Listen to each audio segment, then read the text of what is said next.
তাই সকলে আমাকে ভালোবেসে বলে সোনামণি। সবাই বলে আমি সোনামণি। ভোরে আমি ঘুম থেকে জেগে উঠি,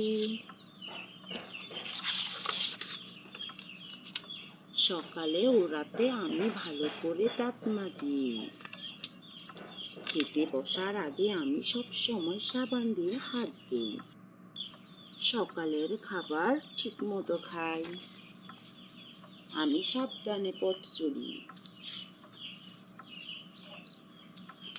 শিক্ষক ক্লাসে পড়া বলতে বললে আমি ঠিক মতো তা বলি। আমি যেখানে সেখানে খোসা বা কাগজের টুকরো ফেলি না। বন্ধুদের সাথে আমি মিলেমিশে খেলি। স্কুল ছুটির সাথে সাথে আমি বাড়ি ফিরে আসি।